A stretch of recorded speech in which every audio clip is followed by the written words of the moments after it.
Welcome to Goal Talks.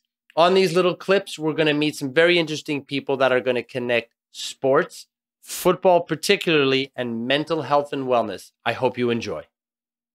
Welcome to Goal Talks. Today, we're speaking with Jordano. He's somebody that's been involved with the Goal Initiatives Foundation in the past.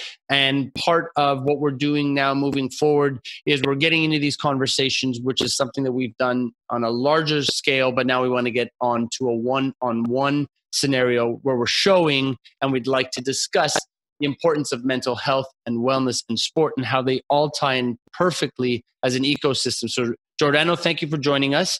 Thank you. Thanks for all the stuff that you do for the foundation and for Goal. We really appreciate it, by the way. When you do help us out, it's exceptional work, and it's greatly appreciated. Thanks to Goal for giving a platform to so many new voices. Yeah, no, dude, thanks, man. Football, the way I see it, and a lot of people see it, can football be the catalyst to change society? Can it be the sport that does that? I think it could be one of them, but I think it could also do a lot more on a bigger scale. I could elaborate on that. I just feel like with the amount of resources that a lot of football clubs have, especially financially, like you could change the world overnight if they wanted to, right? With that much money. Yeah. So, I mean, like, there's different levels, of course. I think from a personal and social level, from a personal level, absolutely. It's helped me in my way of getting exercise. It's my way of meeting friends every week. It means a lot to me and my personal growth. And can it change the world? It is in some ways, but it could also do a lot more.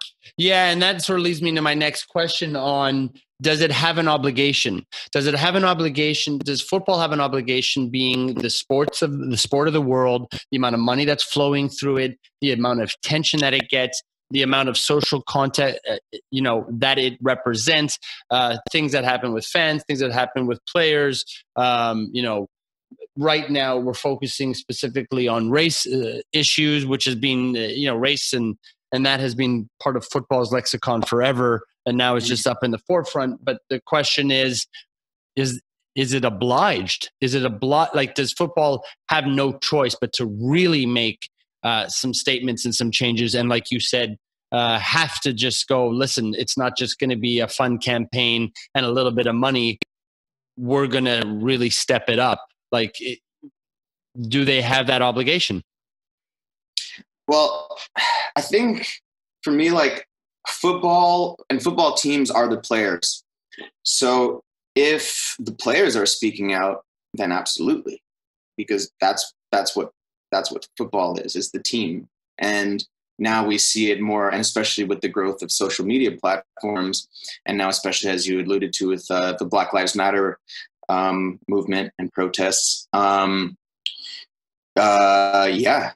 the players are speaking out, and the players want change. And it's one thing to present the idea of change, and it's another thing to follow through with those ideas, right?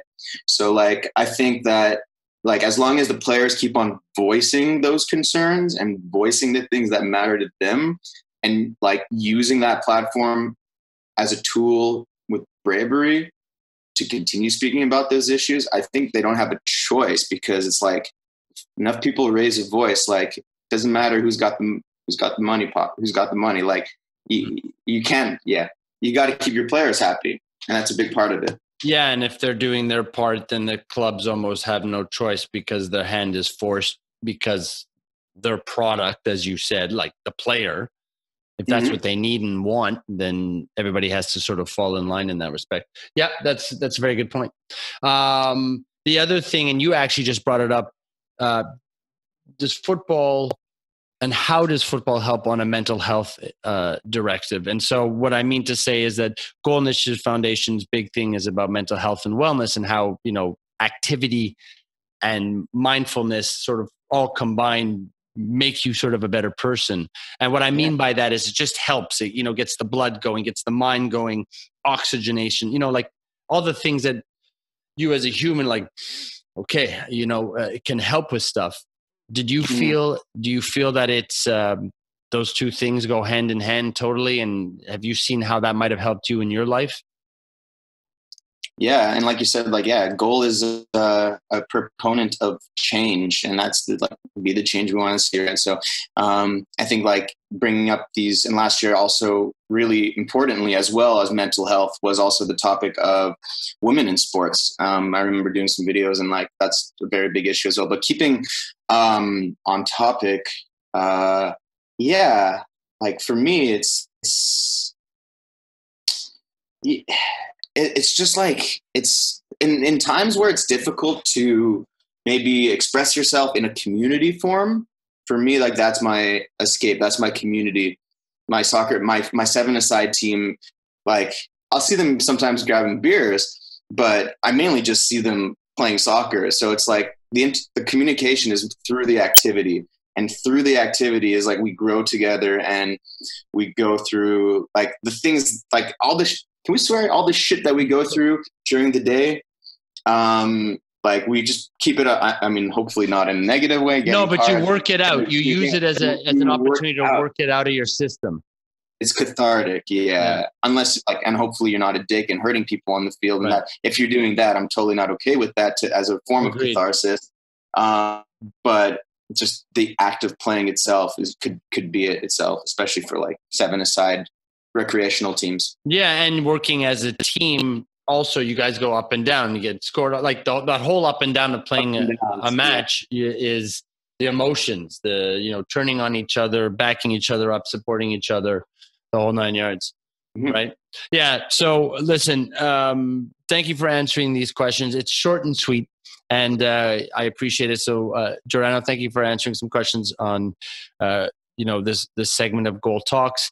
All part of the Goal Initiatives Foundation, and mental health and wellness for us is our key is our key message, and we're going to just keep pushing that, and that bleeds into so many important things in community. And so again, thank you for your time. For sure, and I probably just wanted to add as well, like mentioning that like sports teams could do more. I think Goal is a really good start, and hopefully more than just a start for clubs to align themselves with community-driven initiatives that push for these changes. That's really where that conversation begins. So thank you for doing it, and hopefully like with more interaction, more connections with the impact and the players and everything, we'll bring it to that next level. Thanks, dude. That's right. I appreciate you saying that. So anyways, thank you, Jordano. Be safe, be well. Enjoy the football that's in front of us, and let's stay in touch. We'll hear about how things are going. We'll touch base with you again. Sound good? Sounds good, Paul. Cool, mate. Cheers. Thanks a lot. Cheers.